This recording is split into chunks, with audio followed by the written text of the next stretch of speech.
Hello and welcome back to another new edition of Windows and Current Affairs. And today we are going to take a comprehensive look over one of the most recent presidential initiatives according to the directives of His Excellency, the Head of State President Abdul Fattah al-Sisi.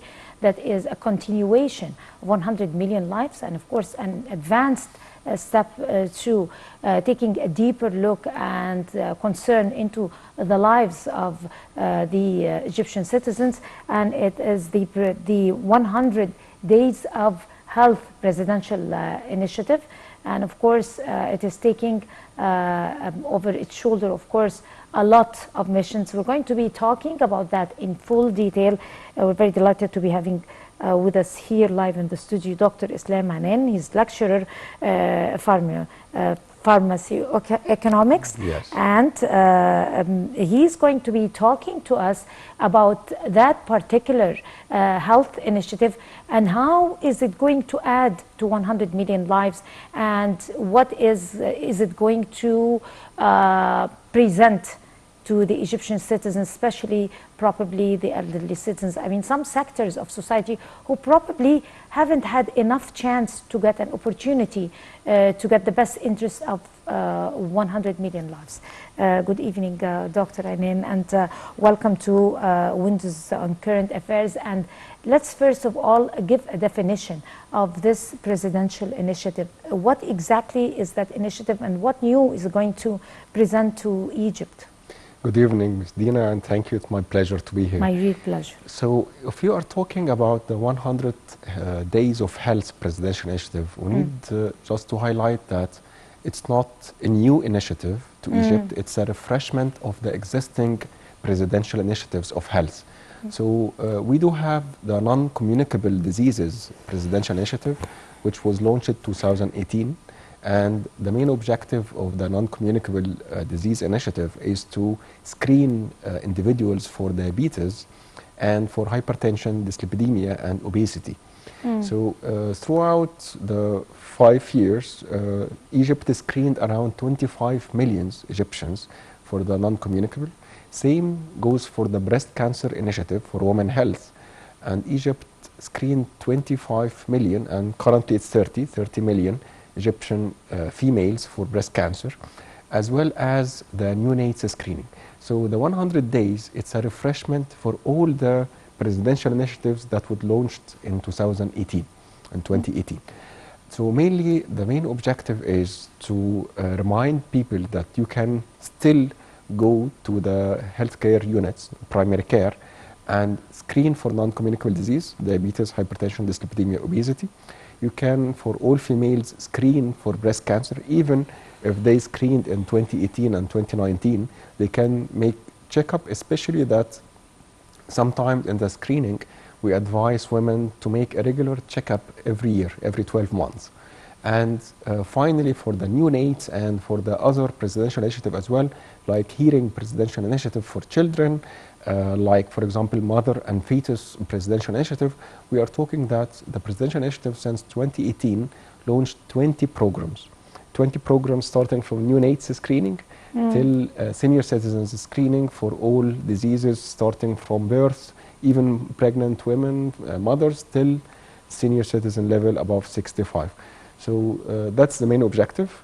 Making people go and screen themselves. And actually, the good thing about the 100 days that it showed us that the culture itself in Egypt started to change. Previously, we were all the time saying that when you do a screening, you don't have a lot of acceptance from individuals to go screen if they don't have any disease. We are asking people to come. They are still healthy. They don't suffer any disease. And just, I need you to check your diabetes profile, your hypertension, and so on. Previously, in 2015, 2016, it was very difficult to convince anyone to go to the primary care. Currently, the culture is different. People started to know that I can go for screening because it's better to treat early than to discover that you have, for example, breast cancer at a late stage. Egypt, to tell you one example from the presidential initiative, in the breast cancer screening, discovered most of the cases at phase 1 breast cancer.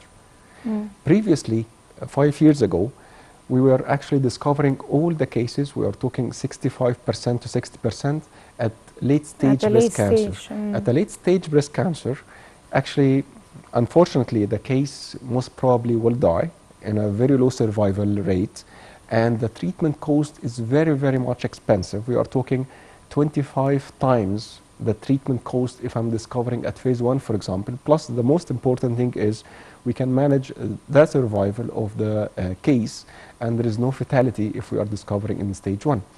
So this culture and that change in culture, from my opinion and my perspective, is one of the main success factors that we discovered in the 100 days for health. Right. You just hinted or pointed out to a very important fact, which is the culture is changing. And probably the culture is changing because of the support and the emerge of initiatives like that.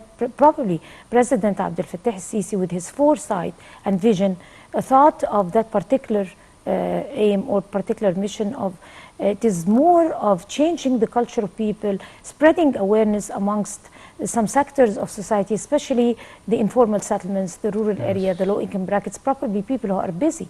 Even we as people, we do not have enough time sometimes. We feel sick, but we feel that it might take some of our time. And when I find that around the corner of the street, I can step down from where I work or where I live, and I can go have a quick checkup, this is going to probably encourage me to take heed of some problems that I have as problems. So talking about culture, which is not me, because I'm talking about a broad sector of society who thought that those initiatives are aiming like 70% towards changing the culture of people. Yes, exactly. The awareness, the health awareness of people. It's a very important point. Like you kindly said, amongst, like, for example, the working mothers, supporting mothers, the illiterate people, the elderly. Yes, exactly. Those are sectors who probably might never have thought of going to see a doctor. Yes, exactly. Honestly speaking. This is a very important point that you highlighted, because Egypt, even as a vision from the presidential office and President Abdel Fattah al-Sisi vision for 2030, it changed a little bit the vision of health as well. If you look at the vision of 2030 for health, you will find that we are moving more towards a person-centric healthcare, what we call a person-centric healthcare. Person-centric healthcare. What does that mean? We have 3 centricities for healthcare. Either we work on a system centricity, where we're just making a good infrastructure of hospitals, regardless the cure rate, regardless taking care of patients or not. And some countries are focusing on the system centricity, where they only focus on having data for having good hospitals, and that's it. Some other countries having a patient centricity, where they only care about the cure rates, number of hospitalization, mortality rates of each disease, which we call a health parameters. And finally, the ultimate objective of any healthcare is to be a person-centric. Person-centric, it means I'm promoting health as a product, and I don't want a healthy individual to be a patient. So I can either focus on patients or focus on healthy individuals not to be patients. So in order to move, we used to be a patient-centric country. To move from a patient-centric to a person-centric, it required a lot of changes inside the healthcare system. For example, we are focusing on screening healthy individuals, so we are making sure that there is no patients discovered in a late stage diseases. We are trying to focus on obesity campaign. So for 4 years... Does that include obesity, by the way? Yes. I mean, the first one. We do have two campaigns, 2 presidential initiatives for obesity. That was prior to this one. Yes. But this one, does it still work on obesity? Exactly, yeah. Because we remember very well as the media that obesity as an issue was not really familiar to Egyptian people. I mean, like some people thought it was okay. And they don't know that it is a disease. So currently it is defined as a disease. They never recognized that until President Abdel Fattah al-Sisi talked about obesity on 2 accounts. Yes, I will tell you, for example, since 2018, Egypt and President Sisi launched what we call obesity, stunting, anemia, children presidential initiative. Very important. It screens every year 10 million school children for obesity, for anemia, and for stunting. And we track records every year through the health insurance organization, the Egyptian HIO, to track whether we are increasing in terms of obesity, anemia, and stunting, or we are decreasing, and whether there is an effective measurement or not. This year, the results just was actually reported last month. They are on decline? They are declining. Stunting percentage declined like 2%. Obesity declined around 3%. Anemia as well started to decline around 1%. So we are heading towards a better health, and I'm focusing mainly on obesity because we do have a major problem in obesity among school age and among below 18 years old. And once you treat and manage obesity for the young and youth, you are ensuring that you have a good citizen contributing to the economy, because obesity will lead to cardiovascular diseases after 40. It will lead to a lot of metabolic syndromes. Same as obesity, we are talking as well as smoking cessation. This is a person-centric initiative because smoking is carcinogenic. And we are talking about a lot of cardiovascular comorbidities and correlation with smoking. We're talking about lung cancer, for example. So the change in the mindset of healthcare changed as well the mindset, back to your point, the culture of the individuals themselves. We actually managed somehow to make people go and seek screening without having any disease. And I can even contribute some of the change in culture to COVID. Before COVID, people were not going to any screening like now.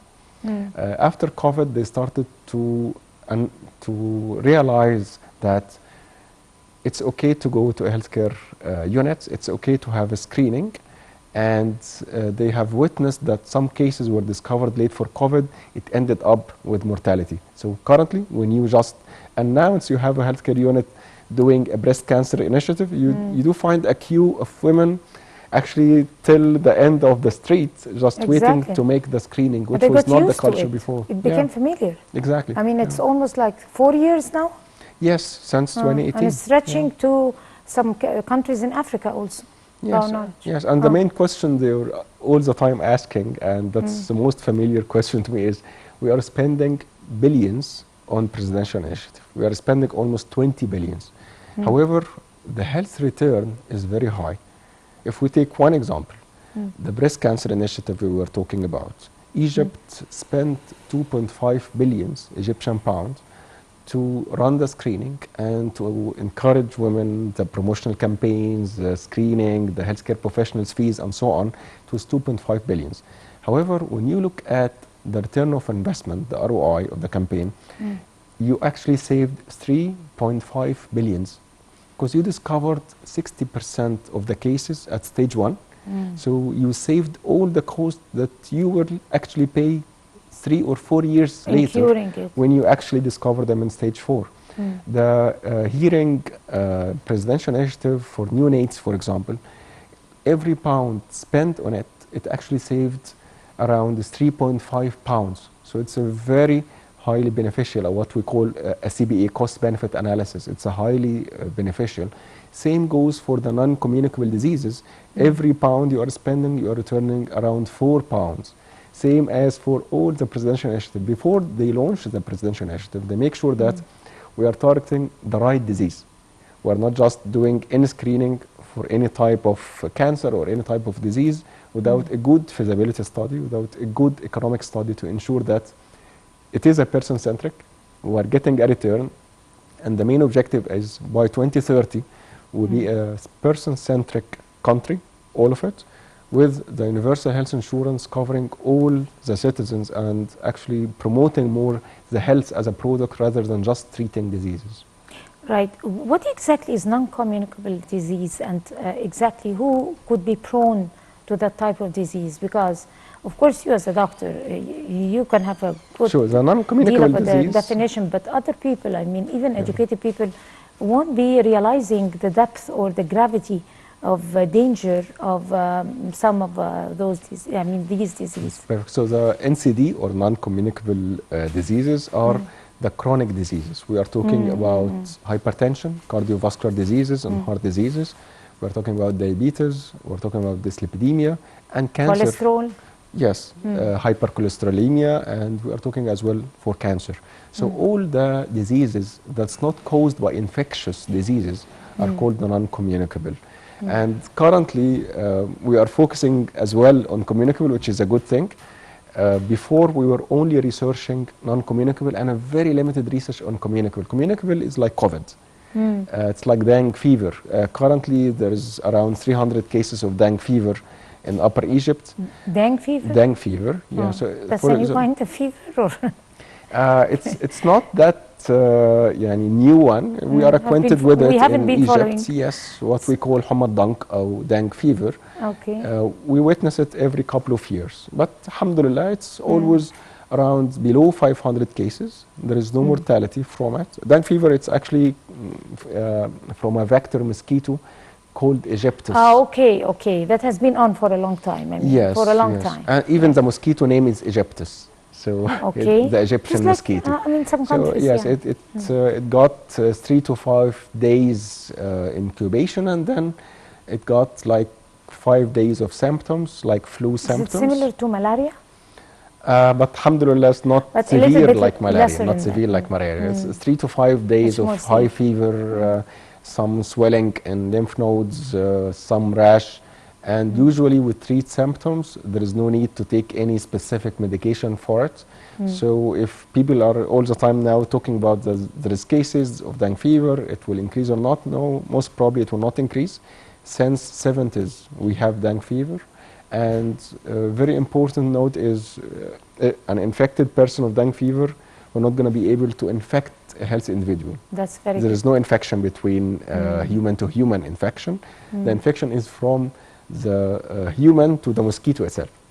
So human, we From infect human to mosquito, mosquito. then the mosquito will transfer the infection to a healthy individual.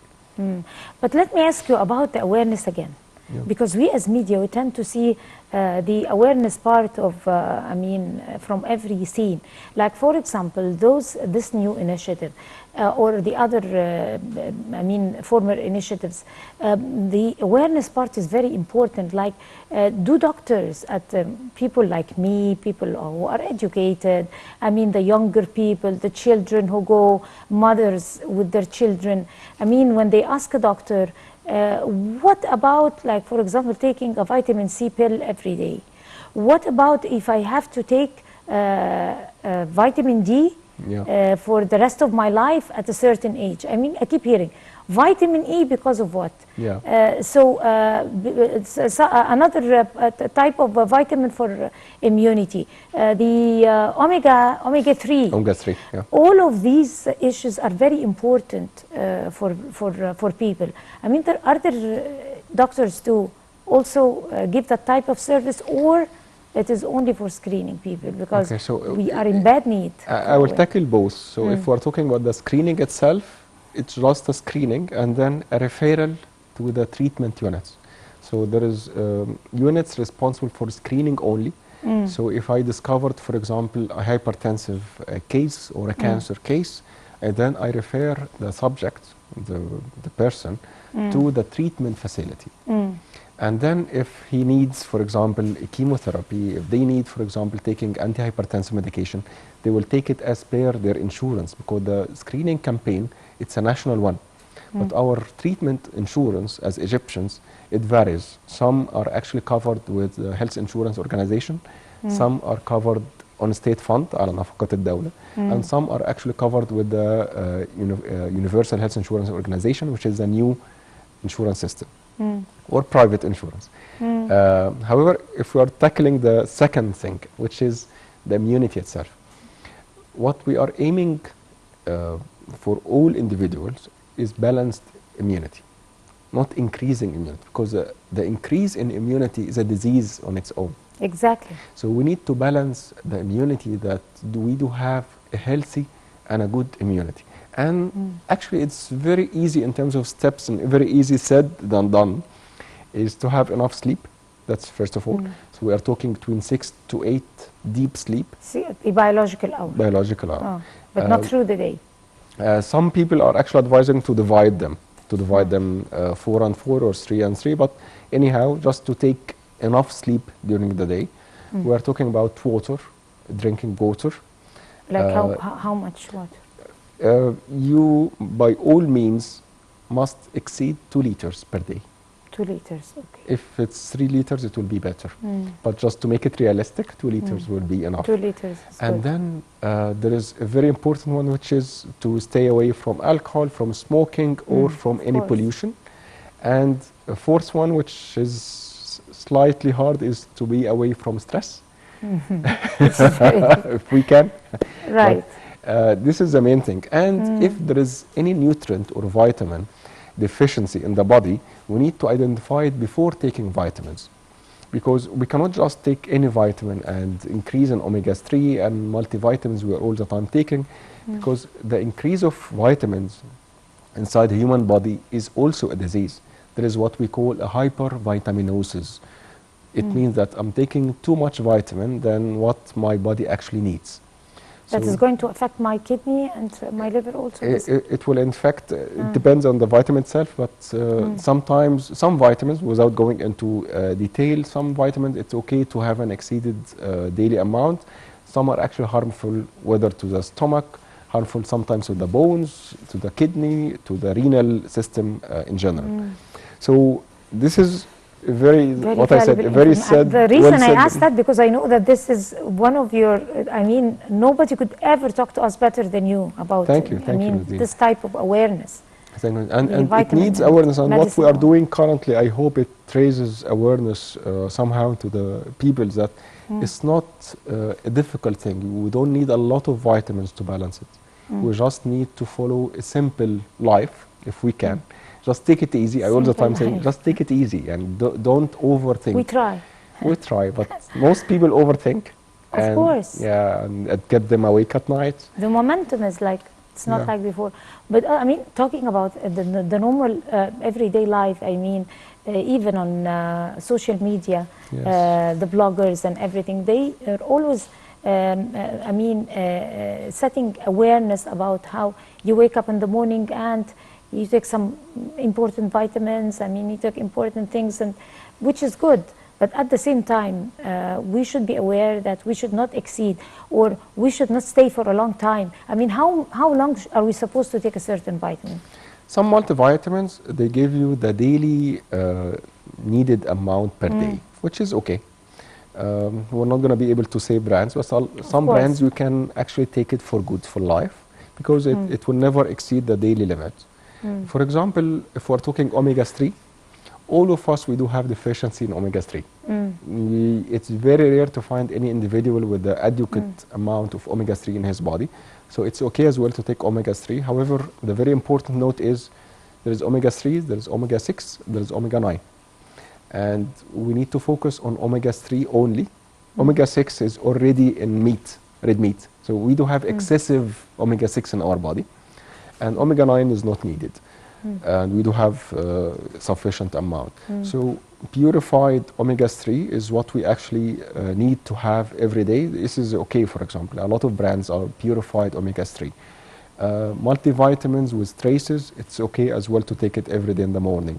However, as I was saying, if you are people taking isolate vitamins, for example, taking only vitamin C, taking only vitamin E, they need these are not dangerous. I mean, not you can dangerous, take it for but the they rest need of your life. to make sure that they are not exceeding daily limits. The daily limits of vitamins are actually published on the website of But you can Ministry take it of for the Health. rest of your life. Yes, if it's not exceeding daily limit, it's okay to take it for the rest of the life.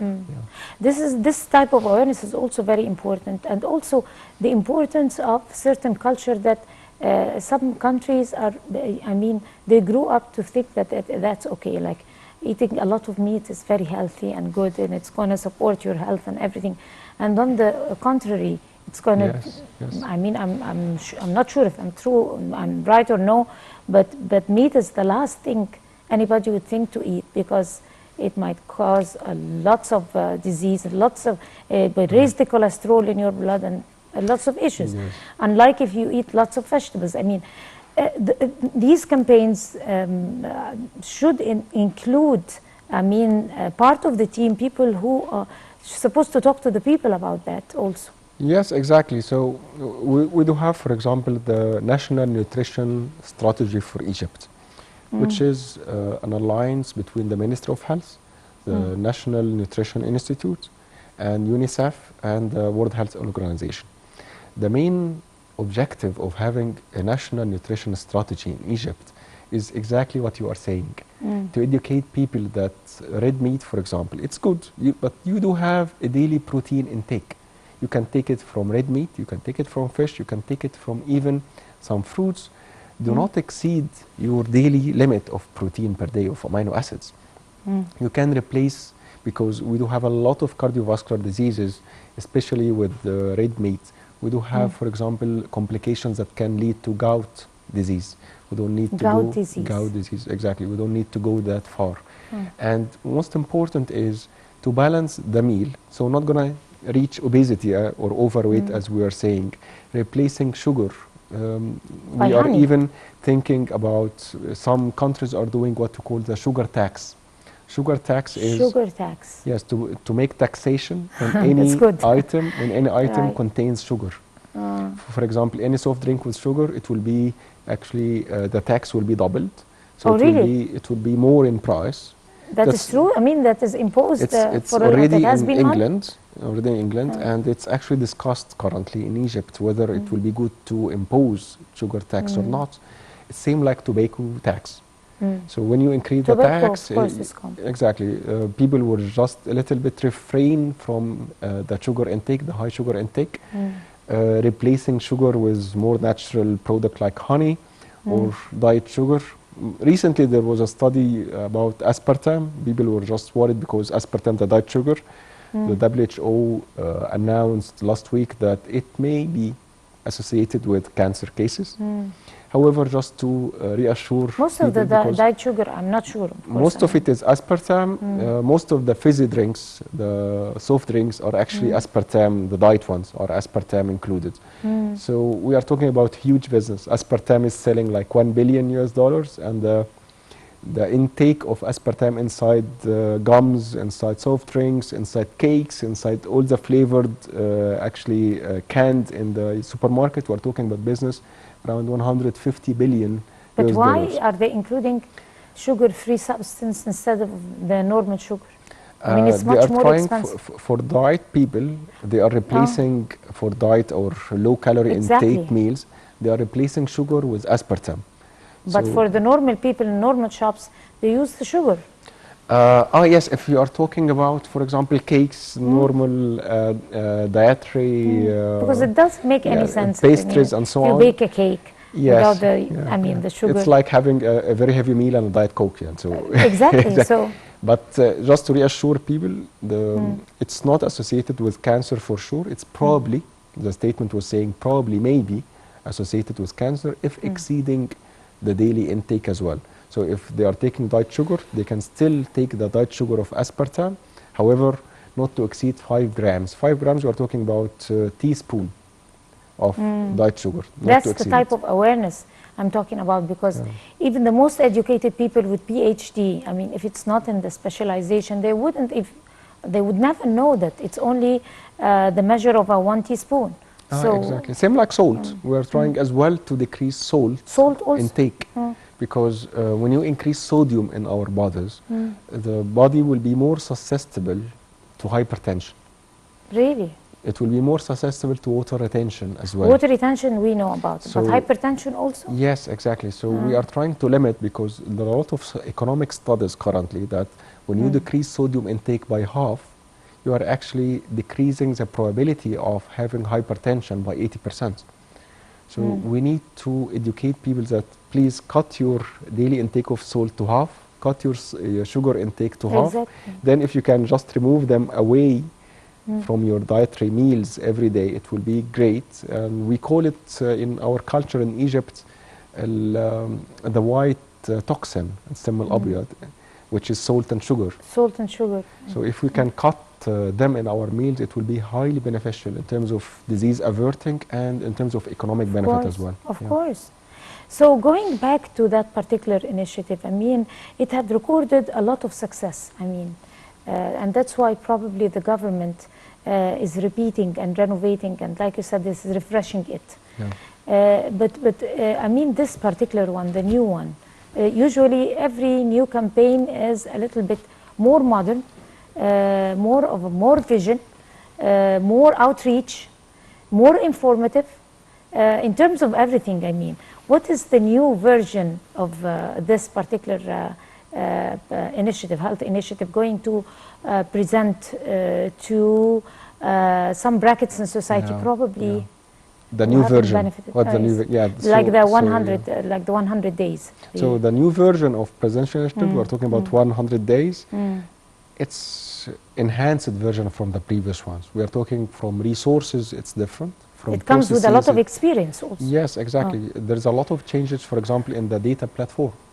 So how you are collecting the data, how you can Okay. actually analyze the data, which is very important. We are collecting data currently on the system. We do have more than 110 million Egyptians who went for 1 or 2 or 3 initiatives. That we have a repetition, that's why it's 110.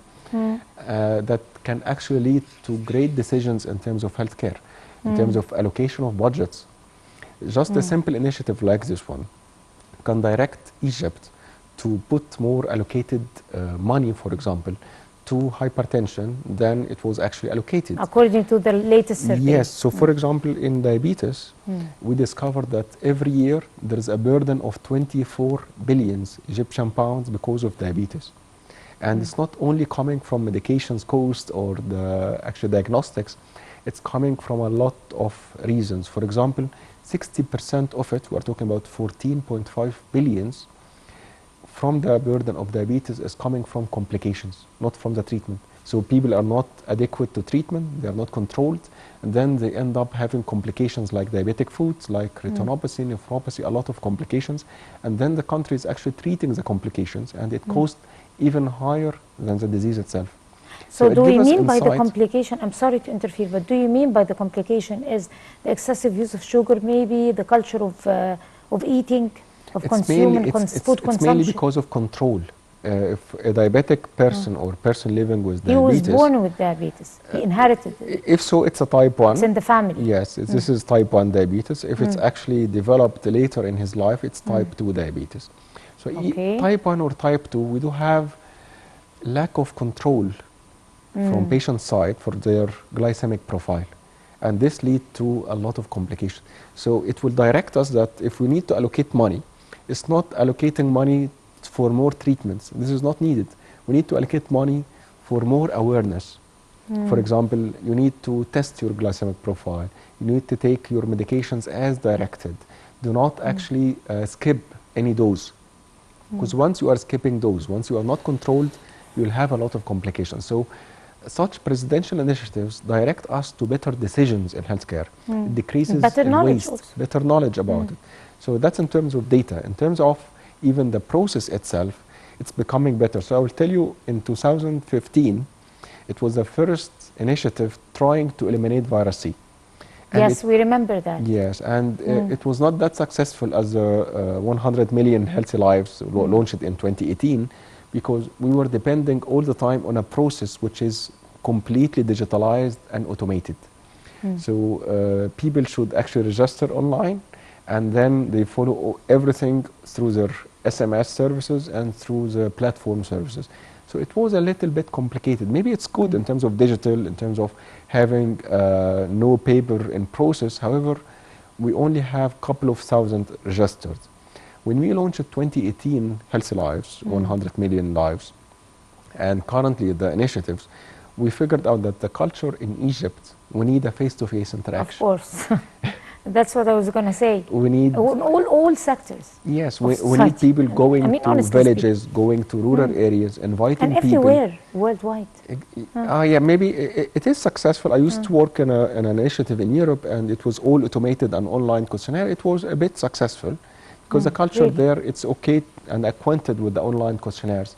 Here, if you are sending, for example, 1,000 online questionnaire, you're not going to receive much response. As you are going, knocking door to door and inviting people to go to the health units, announcing inside the village or the rural area that today we do have a free screening.